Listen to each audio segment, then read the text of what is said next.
Hey gang, Hammersville here. So you can see here I'm in the Östergötland, and this is actually it's a tier 10 match with a few tier 8s, sprinkling of tier 9 and some tier 10s. So it's actually a pretty good mix of ships, and anytime I see this kind of matchmaking, I'm actually thrilled when I'm playing tier 9, because it seems like here lately that tier 9's been in kind of a rough spot. So I spawned on the east flank and decided to go ahead and push up. There's no CV, thank goodness. It's risky. I mean, the Pan-European DD line has decent AA, but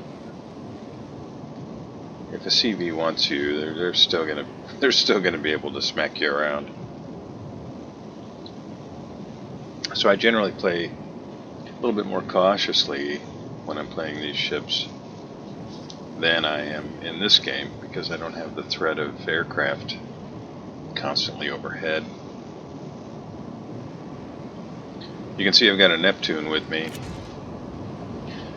On one hand, I'm really glad to have this support. On the other hand, I know how squishy the Neptune is, and very often when a Neptune pushes up this close, this early, they smoke up and people blind fire and just citadel them to pieces.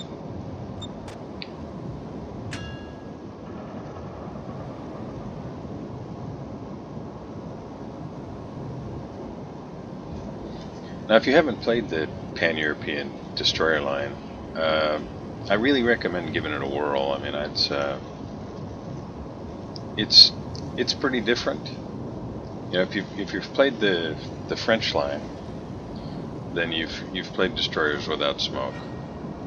The French line have the advantage of, well, a couple of advantages really. They've got incredible speed, and then on top of that, they've got a reload booster on their guns. Now, the strength of the Pan-European destroyers, especially at the higher tiers, is that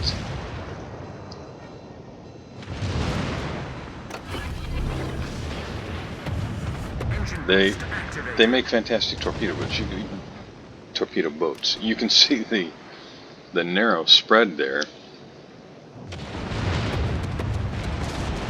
And that's pretty consistent. There are not generally going to be big gaps that a battleship can slide through easily.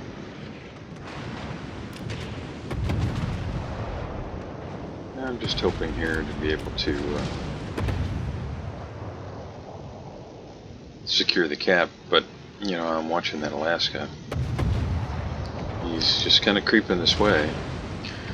I don't know if it was my torpedoes or some other threat that pushed the Harugumo back out of the cap, but I'm hoping to be able to kind of lock this down. But again, I'm watching that Alaska. He's getting closer and closer, so I'm going to sit here at the very edge of this cap circle and torpedoes to port. Hope to get a chance to secure this cap before I move on. Now, in the upgraded version of this ship, the torpedo range, as you can see, is 13.5 kilometers. I've got my mini-map set up. The blue circle around my ship is the torpedo range, and the red is the gun range.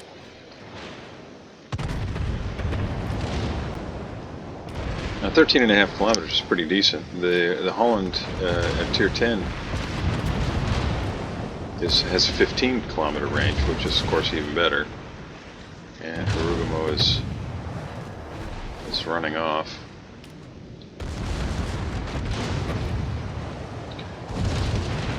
But I was able to secure the cap. Now, I haven't done really anything else. I'm watching this poor Georgia try to get away.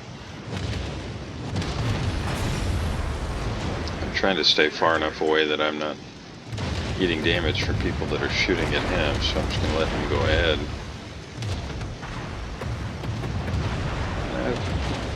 15 seconds, I'll have torpedoes back up, and down goes Georgia. So we're down 2 ships. The bad guys are down 1.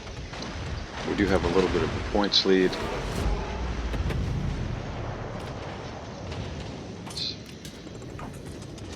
And I'm looking at an opportunity here to throw torpedoes into a gap.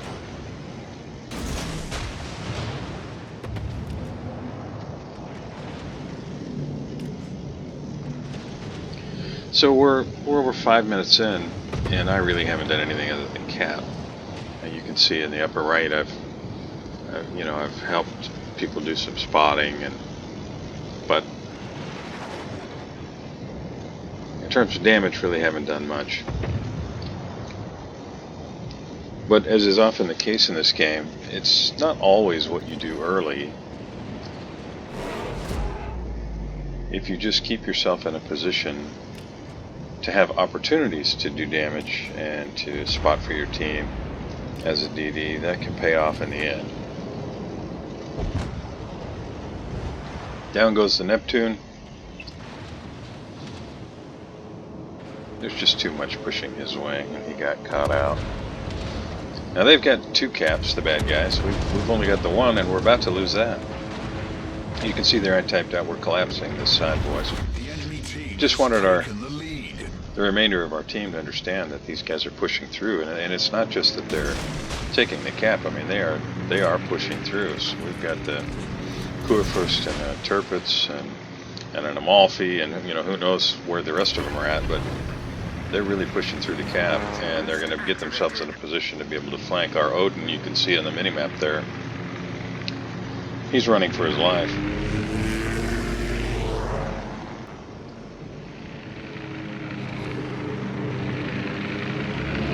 And I managed to land some torpedoes. Now, while I consider this and the Holland almost entirely torpedo boats, they don't do a whole lot of damage, these torpedoes, especially if the ship you hit has a decent torpedo belt.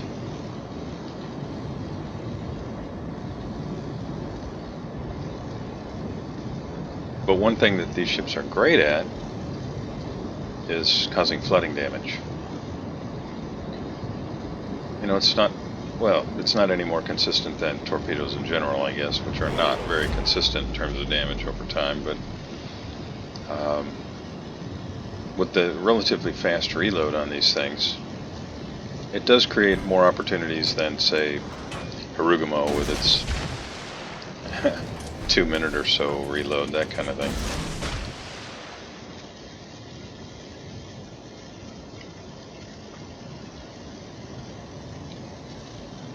Well, Odin managed to get away. You can see we are down 5 ships, and the bad guys are down 3 ships. They've got over 500 points to our 212.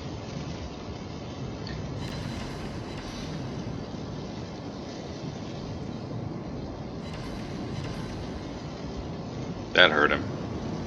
And I'm going to go ahead and ask the team here, how about finishing that guy off? And I'm just sitting here waiting.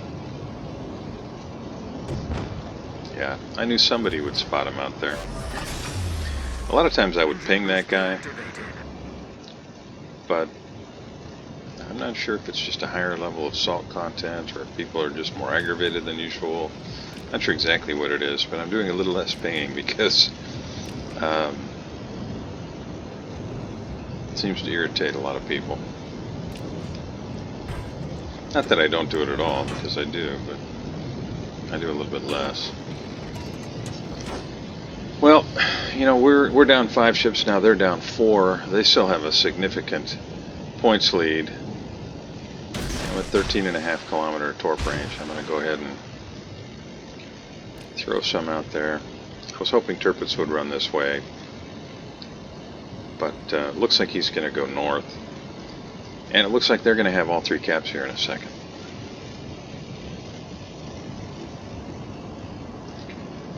Now we've got the majority of the remainder of my team all on the west side of the map. I'm the only one really that's still on this side of the map.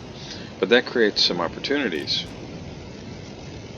So I'm going to try and make the most of those. I've got to try and stay at least 10.1 kilometers away from Alaska. I don't want to get spotted.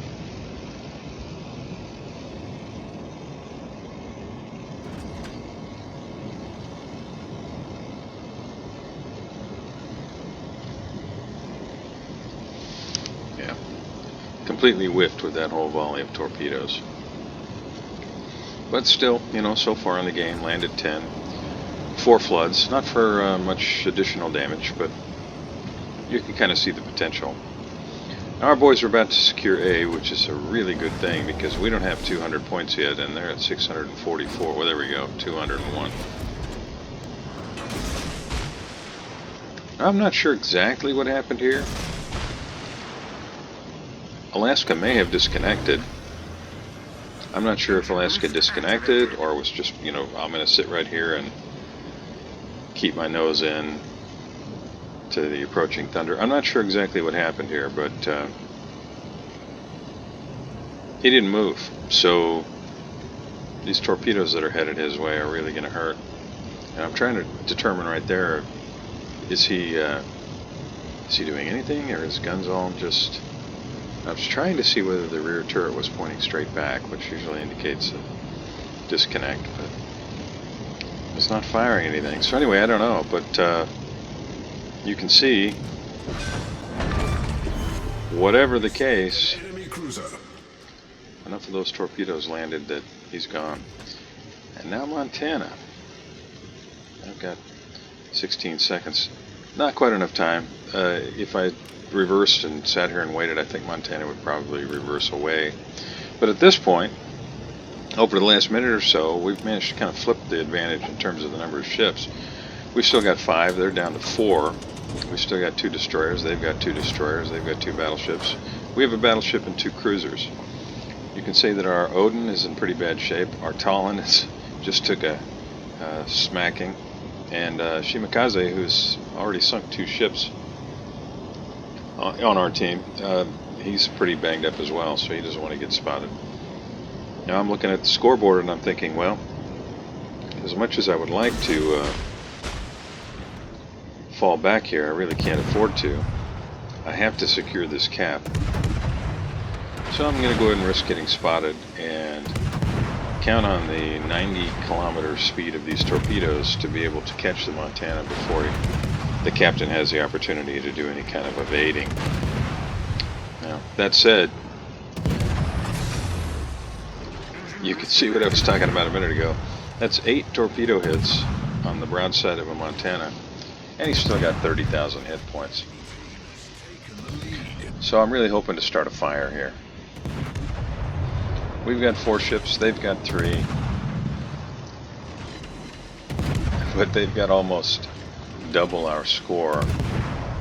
We do have the A cap, they've got the B cap, and I'm going to try and work on getting the C cap. So I've got to avoid getting shot here while I try and secure this cap.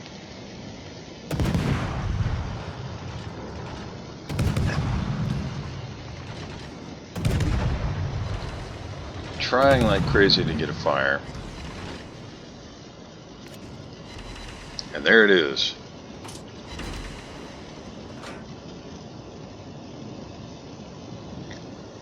I could have launched the torps there, but I'm pretty sure they wouldn't have, because it looked to me like Montana was accelerating. I don't think they would have had any chance of hitting him. And Shimakaze moving this way, the last thing I wanted was to kill our Shimakaze, so I just held my fire. I'll work on securing this cap. Montana's still burning, there's no reason for me to open up here. Just keep checking on him.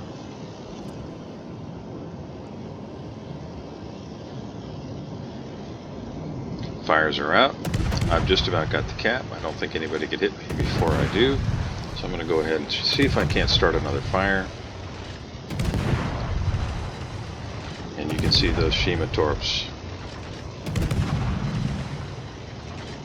There's the high caliber. And Shima finishes him off. Okay, we've got 2 caps. They've got 1. We've got 3 ships. They've only got 2. But they still have a commanding lead. They've got roughly 700 points to our roughly 400 points. And we're down to 5 minutes and 21 seconds. Their Tirpitz is in a bad way, but our Brindisi's right there in his face, and if I had to put money on one or the other, even looking at Tirpitz's 300 points, yeah, I would put my money on Tirpitz.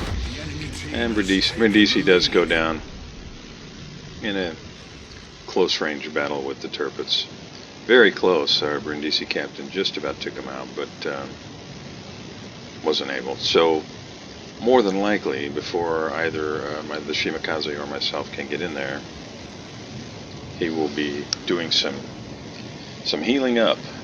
So we can expect he'll have a few thousand hit points when we next see him. So all I'm doing here is just trying to stop their points as much as possible. They're probably going to be able to secure the A cap before I can get guns on them. You can see I've got the pedal to the metal, but I'm still, this just isn't that fast a ship. Now I've been radio located a while, so I'm expecting torpedoes, and I imagine they're probably going to come through that gap. So I'll just keep my nose pointed that way and position myself to be able to evade them should they actually end up coming this way. Yeah, so you can see Tirpitz now has 6,100 hit points, and they still have an amazing, I mean, if I were in their position, I would just be running for the edge of the map, knowing where we are more or less. Probably I'd be running toward A1, but fortunately for us, that's not what this guy's doing. So we've got the two caps, but they are still accumulating points. And I expect those torpedoes anytime. I'm only swinging outside here. There they are. Torpedoes to port. To make sure I can keep guns on the Tirpitz. What I want to avoid is putting myself in a position where, if the Tirpitz is set up for it, that the secondaries start kicking in. Okay, so there's the Östergötland. I've got a big HP advantage, and our Shimakaze manages to take out the Tirpitz, and my HP advantage unfortunately didn't do me as much good as I would hope. If he comes running through there, I don't want to get caught with torps, so I'm going to try and angle against it, even though I know my nose is going to go into these rocks.